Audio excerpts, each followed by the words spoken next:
저는 오늘 사육장 세팅할 때 초보 집사님들이 할 수 있는 실수 5가지에 대해 이야기해 볼 겁니다. 여러분, 혹시 우리가 신경 안 썼던 사육장 세팅 때문에 크레들이 사육장에 갇혀 스트레스를 받을 수 있다는 사실을 알고 계셨나요? 저도 이번 컨텐츠 준비하면서 정말 깜짝 놀라면서 제가 평소에 자주 썼던 이걸 쓰레기통에 버렸는데요. 오늘은 나도 모르게 잘못하고 있었던 크레 사육장 관리에 대해 이야기해 보겠습니다. 초보 집사님들 90%는 절대 모르는 핵심 내용을 공개할게요. 어차피 무료잖아요. 속는셈 치고 끝까지 들어보세요. 어떤 것들이 크레에게 치명적일까요? 첫 번째, 부적절한 사육장 위치. 사육장 위치 선정 실수입니다. 그중 먼저 말씀드리고 싶은 건 지속적인 진동원 근처에서 키우는 건데요. 최근 메릴랜드 대학의 생물학자들이 실시한 이 연구에 따르면 도마뱀 부치는 소낭을 통해 50에서 200Hz 범위의 진동을 감지할 수 있대요. 소낭이 어쩌고 위어가 어쩌고 하는 어려운 이야기가 있지만 우리 그거 몰라도 되잖아요. 그거 다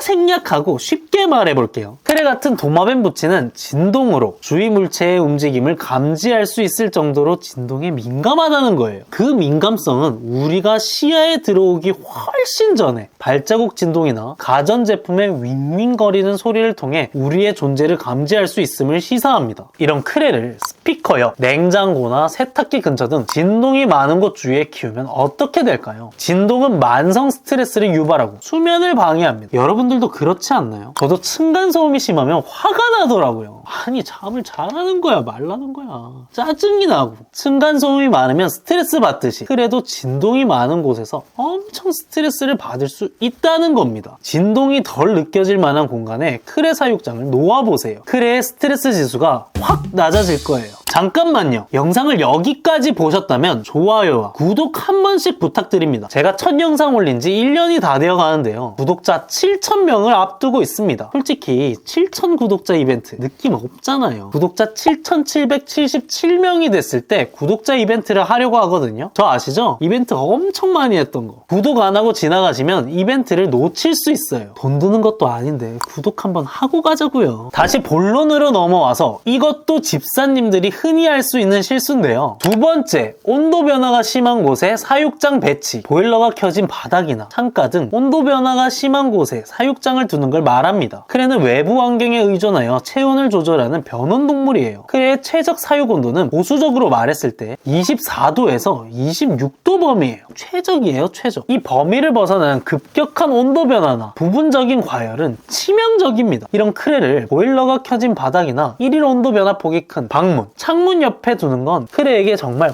고난일 수 있어요. 왜 우리도 너무 더워도 피곤하고 환절기 일교차가 심해도 피곤해지잖아요. 혹시 사육장을 이런 곳에 배치한 크롱이 여러분들이 계신다면 첫 번째, 거리 확보를 하세요. 사육장과 벽 사이에 최소 5cm, 진짜 최소 5cm예요. 5cm 이상의 간격을 두어 공기순환을 원활하게 하고 바닥 난방의 영향을 최소화하셔야 합니다. 두 번째, 온도 안정성이 좋은 곳에 사육장을 놓으세요. 온도 변화가 적고 직사광선이 들지 않으며 에어컨, 난방기구의 바람이 직접 닿지 않는 가장 안정적인 공간에 크레 사육장을 놓는 것이 좋습니다. 자, 여기서부터가 진짜입니다. 세 번째, 부적절한 사육장 높이. 이 이야기는 집사님들마다 의견이 다를 수 있는, 어쩌면 논란이 될 수 있는 부분이 될 것 같아 조심스러운데요. 세 번째는 사육장 높이에 대한 오해입니다. 사실 제가 크레를 처음 키우기 시작했을 때 크레는 나무 위에서 살지 않나 싶어 높은 사육장일수록 최고라고 생각했어요. 하지만 지금은 그 생각이 완전히 바뀌었습니다. 요즘은 성체용으로 과도하게 높은 사육장을 선택하거나 베이비에게 불필요하게 높은 환경을 제공하는 경우가 많습니다. 어쩌면 이는 크레에게 좋은 환경이 아닌 위험한 환경이 될 수 있어요. 잠시 핵심은 높이 그 자체가 아닙니다. 문제는 높은 벽에서 크레가 수직으로 매달려 있는 시간이 길어지는 거예요. 여러분도 보신 적 있으실 거예요. 크레가 수직으로 벽에 매달려 있을 때 꼬리를 구부리거나 꺾여 있는 자세를 종종 목격하게 됩니다. 잠깐 이러는 걸 누가 뭐라고 하겠어요. 문제는 얘들이 하루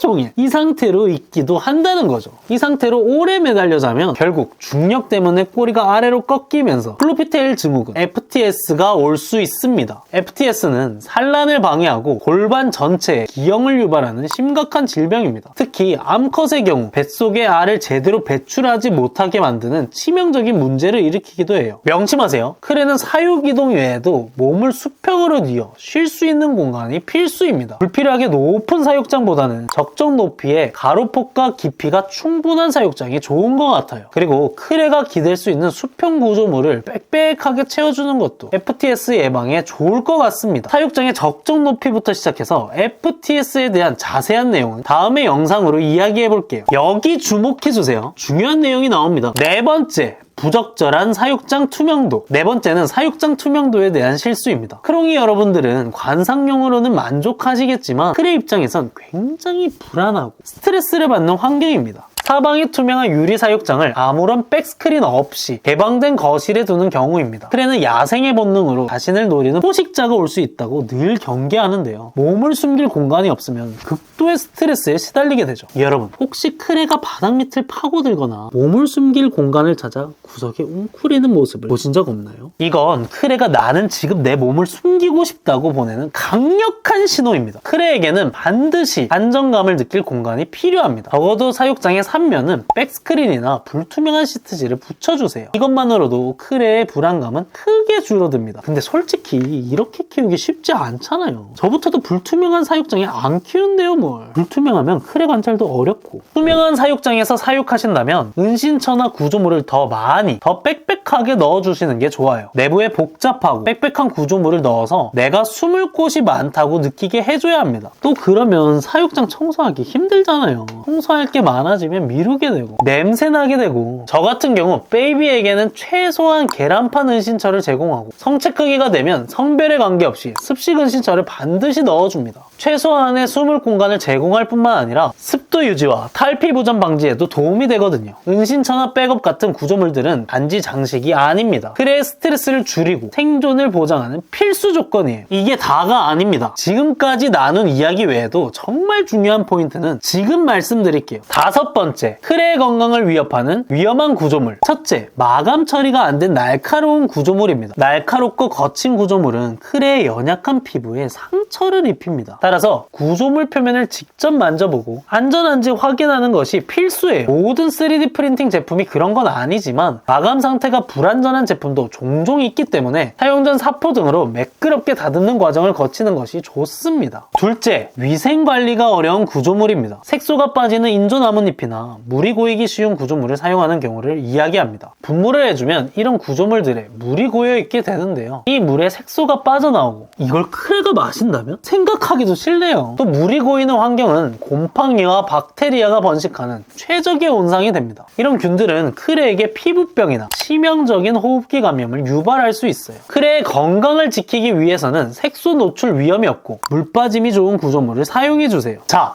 오늘 이야기 정말 길었죠? 부적절한 사육장 위치부터 진동 문제, 온도 변화, 그리고 크레의 건강을 위협하는 FTS와 관련된 사육장 높이 문제, 마지막으로 사육장 투명도와 위험한 구조물들까지 초보 집사님들이 모르고 계셨던 치명적인 실수 5가지를 짚어봤습니다. 지금까지 말씀드린 팁 중에 가장 공감 가는 건 어떤 건가요? 오늘 제가 드린 이야기 중에는 학술적인 연구 결과도 있지만 크레를 다수 키우고 있는 제 개인적인 경험과 생각, 그리고 시행착오에 에서 나온 의견도 많습니다. 사실 크레스티드 개코 사육 방법에는 절대적인 정답은 없어요. 저는 오늘 여러분들께 이것이 무조건 옳다고 주장하는 것이 아닙니다. 크레를 좋아하는 한 사람으로서 저는 이런 생각을 가지고 있고 그 이유는 이렇다는 것을 여러분들과 공유할 뿐이에요. 중요한 것은 무엇을 하니 많이를 따지는 것보다 왜 이런 생각을 하게 되었는지, 더 좋은 방법은 없는지 서로의 경험과 생각을 나누는 것입니다. 이러한 경험과 지식의 공유를 통해 우리 모두가 크레를 더 잘 이해하게 되고 함께 더 좋은 사육 문화를 만들어 나가는 것이 가장 중요하다고 저는 생각해요. 그런 의미로 여러분의 의견도 한번 댓글로 남겨주세요. 옳고 그름을 따지는 것보다 다른 분들과 사육 경험을 나누고 발전하는 계기가 되지 않을까요? 앞으로도 크레를 더 건강하고 행복하게 키우기 위한 저의 고민과 노하우를 여러분들과 꾸준히 공유하고 싶습니다. 여러분도 이 여정에 동참하고 싶으시다면 지금 바로 구독 버튼을 눌러주세요. 그리고 이제 곧 날씨가 쌀쌀해지기 시작하죠. 다음 영상에서는 많은 분들이 어려워하시는 겨울철 사육장의 온도, 습도 관리에 대한 팁을 확실하게 정리해드릴 예정입니다. 놓치지 마세요. 지금까지 건강한 크레 사육의 동반자 크레오빠였습니다. 감사합니다.